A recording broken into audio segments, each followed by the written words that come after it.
Omri Bezalel, producer, director, screenwriter. Welcome to Voz. Thank you for having me. Welcome to Madrid as well. This is your first time here, right? Yes. You're here to promote, you're here on a very brief and intense visit to promote your latest movie, Listen. We're going to see some seconds of the trailer in a moment. But first, would you like to give us a brief introduction? Tell us what it's about. Sure. Listen is about Dara. She's a young female Israeli intelligence officer in Unit 8200. It's Israel's elite intelligence unit. And when an infantry soldier is captured in Gaza, she has to find him before Israel releases 1,000 prisoners, one of whom murdered her father a decade before. So it's this drama/thriller about her and doing that. Right, thank you. Switch.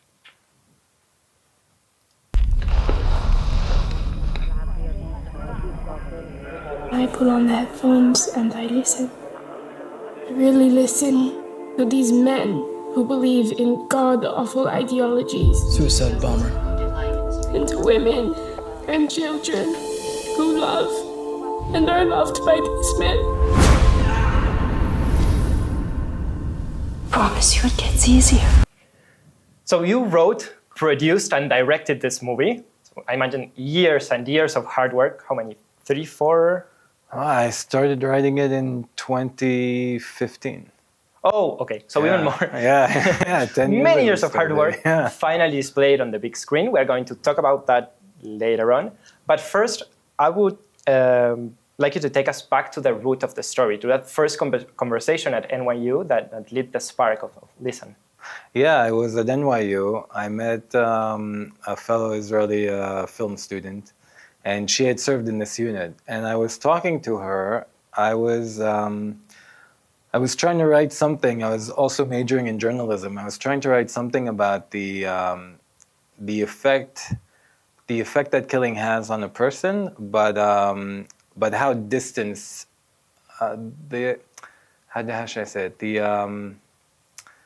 how distance affects the psychological impact on a person in killing, in war.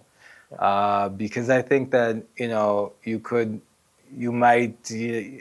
this sounds dark. You might kill a person very up close. Dark. It's okay, yeah. You might have to kill a person very up close, and it won't affect you as much as if if you're working a drone and sending a missile from miles away, from kilometers away. So you're saying that affects you more, like? No, I'm saying the different. distance doesn't. Okay. I'm saying that just because you're closer physically doesn't necessarily mean it'll impact you more. I feel like the distance doesn't play a role. Necessarily. Yeah. I was trying to write something about this, and I was talking to her about it, and she told me how she had served in this unit. And she said, and I was in the Special Forces in Israel. I was in the equivalent of the Navy SEALs. And she said to me, and this made it into the movie, I wrote it in the movie, she said to me, you get a name in the picture, and you go out on a mission, and you do what you do, you come back to the base, you shower, you go to sleep, and then you carry on.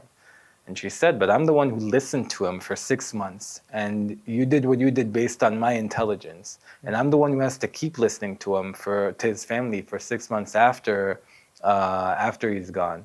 And no one ever talks about me, and she said, and it's like, and I know everything about him, and I know everything about his family. And she was talking about the psychological effect that it had on her, to do this, because she's part of that. She's part of that, and it made me think.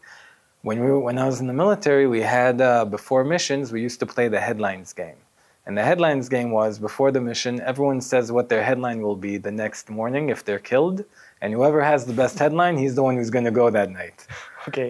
So it's so one person will say, "Oh, I already booked a romantic weekend with my girlfriend in a cabin up north."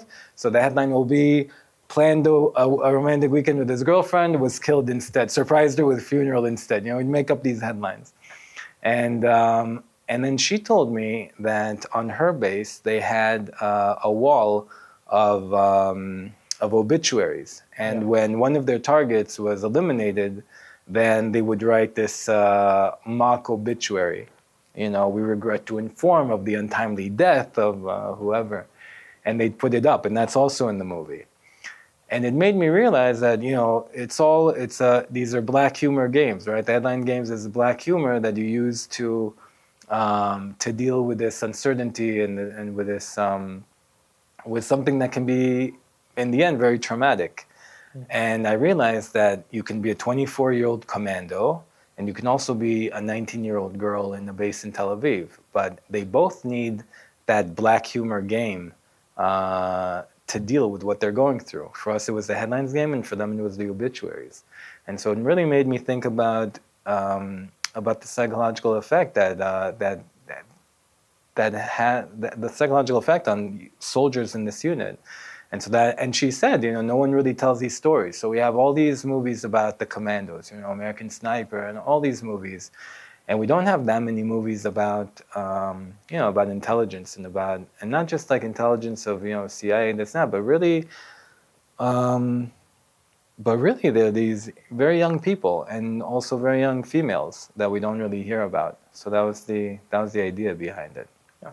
Okay. How was it you inform yourself to do this movie? I know it's fiction, so not everything has to be really how it's done in the military, but which other sources did you go to? I tried, even though it was fiction, I tried to do as much research as I could. My wife was a technical consultant on the film, so she was a big part of it and of the research and during filming, making sure that things are as accurate as they can be.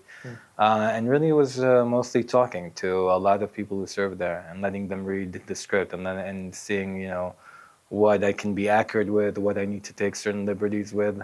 And how has their reception been to the movie? The people who've served in the unit who've seen it, it's been good.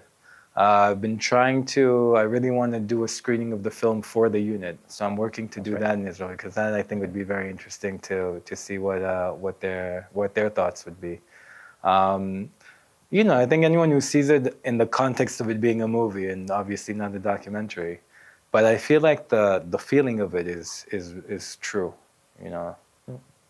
How has the reception been so far in the general public? You've been to a few screenings, right? Mm-hmm. Miami, now Madrid. Yeah, we've been to a few screenings. The reception has been good. I think there have been calls for boycotts, but mostly by people who haven't seen the film. It's screened in Mexico now, and there was a call to boycott. But people who didn't see the film. So there's been that. But from the people who've seen the film, the reception has been really good. Actually, it's funny. One of the maybe we'll get to this later, but it's. On that, after October 7th, there were 3 people who worked on the film. We shot the film in New Jersey, even though it takes place in Israel. And 3 people who worked on the film wanted to take their names off the film without having seen it. And one of those people, and she was American Jewish, and she put on Facebook that she wants to take her name off and calling on everyone to take their names off. And I think that my aim with the film was also that it's not very one-sided. I didn't want to preach. I really wanted to present a complicated situation, and you can agree or disagree. And I think there are various point of views in the film where you can find that person who has your point of view within the film. And so I said to her, you should at least watch the film before you take your name off, and I believe this, that you can't be creative if you have that kind of judgment. Because I think to be creative, to be an artist, to be a writer, to be a filmmaker especially, I think to write characters, you can't judge them, and so when I said that to her, all her friends attacked me on Facebook, and it became this big thing, and there was a lot of negative energy. And then I sent her a voice message. It came out to be about 12 minutes, and she said she listened to it 3 times, then she called me, and we had a 2-hour conversation. And about everything, about October 7th, and American, Israelis, Hamas, and this, and Zionism, anti-Zionism. It was a very good conversation. And at the end of it, she said to me, I think you're right. I should watch the movie before I take my name off. So I sent her a link, and the next day she sent me a message, and she said, wow, I'm never embarrassed to say when I'm wrong, and I was wrong. You have such a complex piece of art. And she called the movie staunchly anti-war, which was also interesting, which is what I mean, that where you can find yourself in the film no matter what. Like, she saw it as anti-war. I think other people will see it, they won't see it as anti-war. I personally don't think you can make a war movie that's anti-war, but that's a different thing.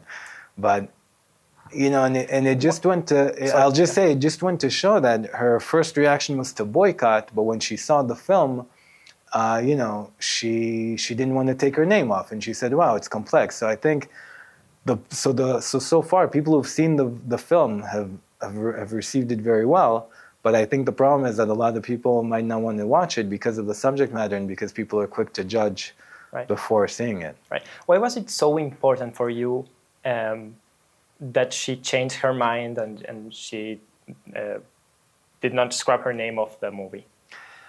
I wouldn't have minded if she would have taken her name off. Like, if she had seen the movie and wanted to take her name off, I would have said, okay. But you talked a lot with her, trying to convince her, I guess, not just to see the movie. Yeah. No, I mean, you know, look, when she wrote that to me, it confirmed to me that the movie, you know, I think it's a good movie. Without any kind of, objectively, it's a good movie. And I know objectively, I'm pretty good about knowing when I do things that are good and things that aren't good. And this is a good movie. And when she changed her mind, more than anything, it confirmed to me that this is a movie for everyone. Because, you know, we did a screening in Israel. We're releasing the movie in Israel in May, but we did a pre-screening in November. And you know, and the reception was really good. And so, when she received the movie, well, I said, well, you can be Israeli and Zionist and, you know, everything, and you can like the movie, and you can think it's a good movie, and you can also be American and anti-Zionist, and you can also see the movie and like it. And so when she changed her mind, it just reconfirmed for me that you know, that the movie can reach everyone. You know, and that when I made it, I wanted it to be for everyone. I didn't want it to be only, I wanted everyone to like it equally or everyone to dislike it equally. But I didn't want one side to really like it and one side not to like it, because that would have meant that I would have made it for that one side. So when she liked it like that, then it confirmed it for me. And of course, like, it made me, and on the personal side, it showed me that when you have a conversation with someone, then, you know, you can achieve things, right? You can, when it's not just when it was on Facebook and on comments, we got to a really bad place. But when we had a conversation, you know, on the telephone, we ended up in a good place. Yeah. Well, that's the effect of social media. I want to ask you about the conversations and the comments you've been hearing about the many moral dilemmas displayed on your movie, like soldiers who struggle between orders and their conscience, the toll of killing, and you were, as you were saying, its particular weight when there's a distance between the killer and the target, the age-old question of exchanging prisoners or not. If that's okay with you, I would like to show a part of the movie of the trailer, where you can see this.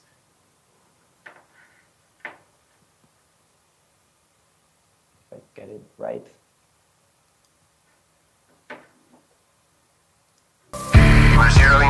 Scouts are seeing kids in the houses. If he leaves, we may never get a chance like this again. She's an innocent 18-year-old girl. I don't want to serve in a unit that could turn me into you. The Chief of General Staff wants you removed from... Okay. So how has the reception been so far of these many moral dilemmas, and which conversations have you been having about this? Good question. Honestly, there haven't been that many things that have come up specifically on that. Okay. But I think but it was important for me, you know, to show that in the movie. And like I said, you know, that character's name is Maya, and it was important to have her point of view in the film, because Dara is very, you know, she's very determined and motivated, and she's very mission-oriented is the word, right? She has a mission, she'll do anything for the mission. And it was important to have the counter to her, you know, the character who really goes more for her conscience and has a harder time with things. You know, what I like about that is that she says to her, Dara says to her, you know, I promise it gets easier. And she says, I don't want it to get easier. You know, and that was, and so it was important for me to show that. And you know, in the end, and these are real moral dilemmas that I think, that they exist. And in the end, what I think people don't realize often, right? And this especially when people talk about Israel and the IDF, right? When Israel does things, the IDF does things. When people accuse, Israel is committing genocide, things the like that. IDF being the Israeli defense forces, the military. Right? In the end, what do you mean when you say that, right? In the end, it's people. Right? In the end, when you say the IDF, it's soldiers. And so, part of what I was trying to show with the characters and with the moral dilemmas is that ultimately, these are, we don't like to say kids, we don't like to say children, but these are really young people. They're like 18, 19, 20 years, like Dara here is 22, and that's normal. Yeah. For an officer to be 22, and they really have to make life and death decisions. And these things, and they don't always know what the right thing to do is. And they make mistakes, and they do things that are good, they do things that aren't good. Like, they're human in the end, right? Did you feel this yourself when you were serving in the army? Yeah, for sure. I mean, you feel, it's this dilemma between the fact, it's, in the end, and that's part of also the point of the movie, right? That it's very complex, right? And it's not black and white. And there can be more than one thing that's true at the same time, right? We can say, if you're looking now at what's happening, you can say that what's happening in Gaza is tragic, and you can also say that Israeli hostages need to be released, right? And I see more and more that people choose a side, right? If you care about Israelis and the hostages, and you don't care about Palestinians. If you care about Palestinians, you can't care.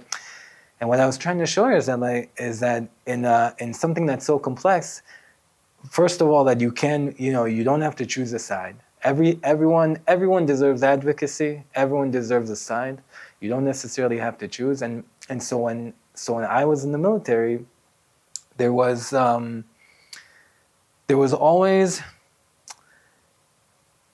I don't regret anything that I did, yes, in the military. Yeah. But I always felt very sad that these things had to happen.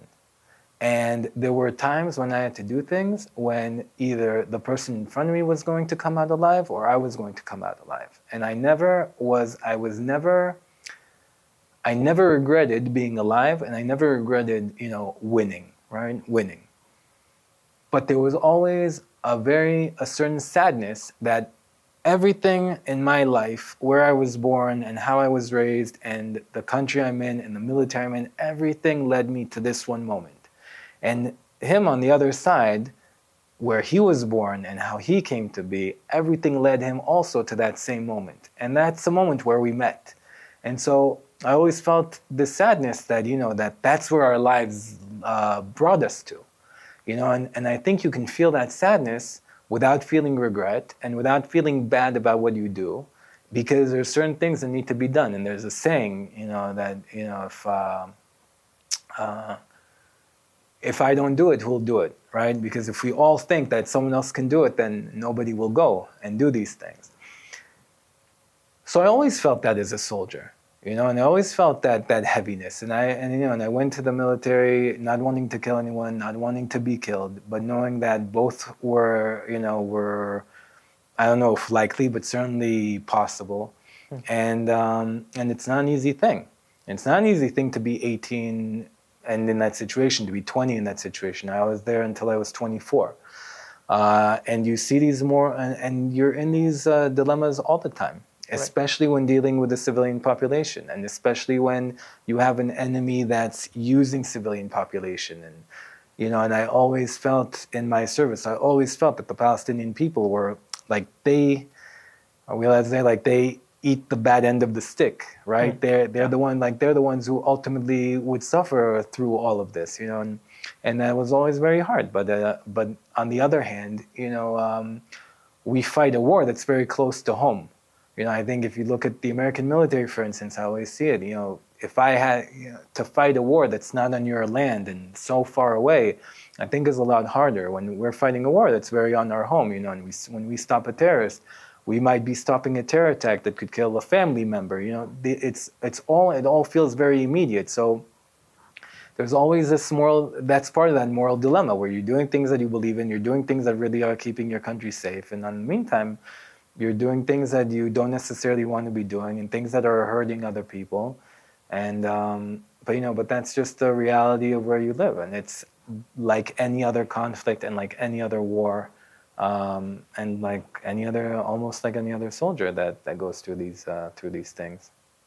Yeah, and art is probably the best way to communicate this. Well, or a one-to-one conversation or art, like the best way to communicate these complexities. And talking about that, I wanted to ask you about, you chose to make the movie in English, right? Yeah. You have mostly American actors. Yeah. Why did you choose to do it in English? You wanted to communicate these complexities to a wider audience, international audience, right? I also wanted to for it to be more accessible, especially to Americans and especially to people who aren't used to subtitles. But I also believed, and I've yet to be proven right or wrong about this. We'll know when it comes out in Israel. But I also believe that in Israel, having the movie in English, I believe, will create a certain distance between the Israeli viewer and the film. And I think that distance will only be able to help an Israeli viewer to watch the film. I think like if the movie is in Hebrew, then I feel like the Israeli viewer is kind of like might feel like he's in the room and he has to elbow his way. Right. And when it's in English, it allows the Israeli viewer to look into the room from outside, and to look through the window and to kind of see.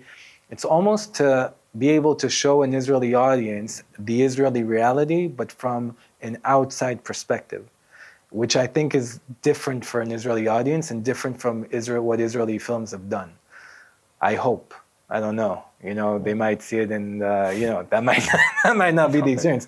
But that was the thinking behind it. I thought that it would help Israeli audiences in that way, and I thought that would make the movie more accessible outside of Israel.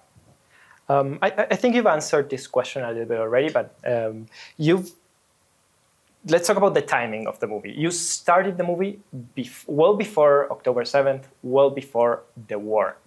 Do you think these two events changed the reception of the movie and also the meaning of the movie? I mean, in terms of the reception, the first screening we had was after October 7th. So I don't have that experience of showing the movie before October 7th, unfortunately, because I think it would have been really interesting to see the before and after. A lot of people, they thought I'd made the movie after October 7th. It's pretty crazy. There's so many things in the movie. Even the protest and they chant, "Bring him home," the way they're chanting now, "Bring them home." Talk about the tunnels, talk about the prisoner exchange. There's a part in the movie where Dara talks about how the terrorist who killed her father was released in the prisoner exchange in the 1980s, and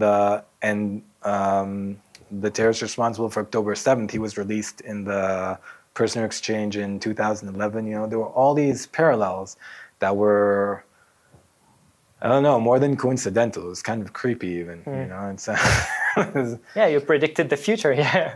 On the one hand, I predicted the future, and on the other hand, I think that it just goes in cycles, Right. And I was just talking about things that have happened, and now they've just happened again. And that's part of the tragedy of the region, is that, history just repeats itself, and we don't do enough to bring ourselves out of the cycle on both sides, And that's in terms of that. In terms of the meaning of the film, I think it changes the meaning. I mean, I think one of the first questions I received in the first screening, which was 3 months after October 7th, someone asked about Maya, right, the conscientious objector. They asked me if I think if that would be a character today after October 7th. That's an interesting question. That's a great question, right? And that was a good question. I said, why?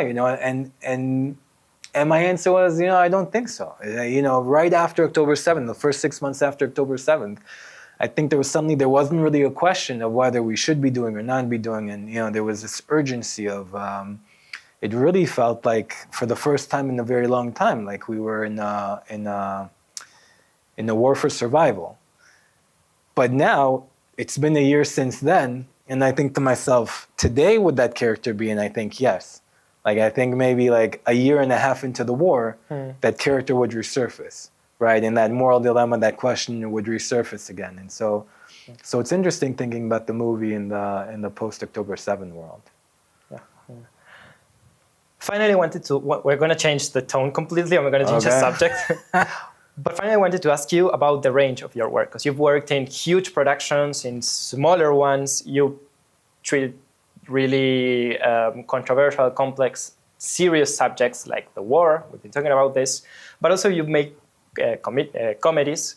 I told you already that I've watched EXA, I'm saying it correctly? EXA, yeah. I found it really funny. It's about a 17-year-old girl who wants to become, correct me if I'm wrong, execution artist, right? The best execution artist. Yeah. So you talk about the war, and you want to talk about the war, but you also want to talk about, well, the toilet. What do you find something similar about these subjects, or about how you approach these subjects as an artist? Yeah, in the end, I think you find the vehicles to talk about I don't want to say issues, right? But you know, EXA, right? It's about a girl who wants to be an execution artist, but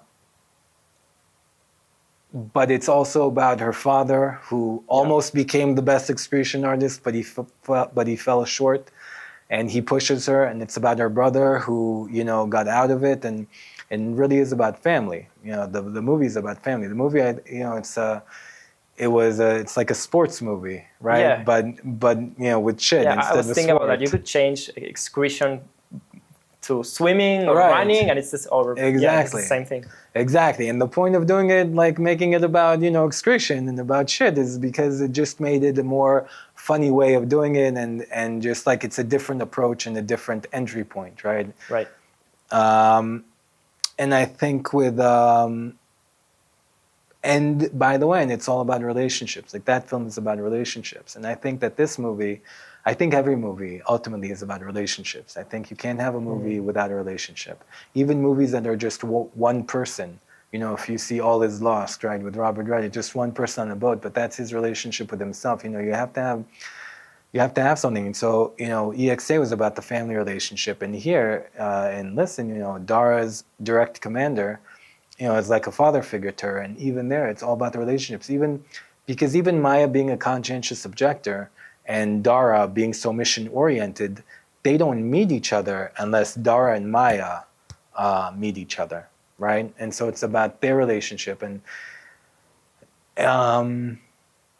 even with that, it was, to show, there are a lot of ways to show the complexities of the Middle East and what's happening in Israel and Gaza and all of that. And I think it's all about, again, it's all about the vehicle you use. So to talk about this family drama, that vehicle was a comedy mockumentary about shit. And to talk about the complexity of this, it was really a story about Dara and this unit. But I think what's common to both projects, and I think to every project, to every good film, is good characters and the relationship between the characters.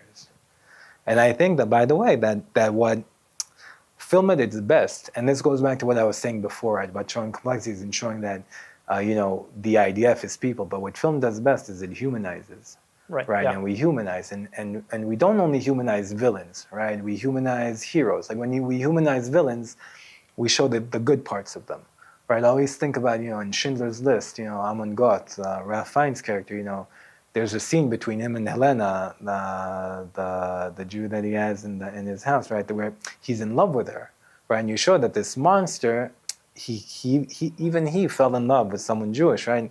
Without that scene, the character isn't as good. And so when we humanize the villains, we show their good sides, but we also need to humanize the heroes, right? And we show their flaws, and we humanize the misunderstood, we humanize the gods, and that's the point of it, and that was the point of Listen also. And so I think, and a good character will do that. And so I think also in EXA, like in everything I make, I think the point is to have characters who are human and to show their human sides and to show their complexities and their flaws.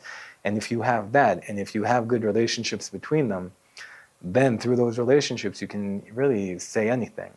And that was the point in EXA, and that was also the point here. Omri Bezalel, thank you for being here. Thank you with very us. much. Thank you. Thank been you a for having pleasure. me. My pleasure.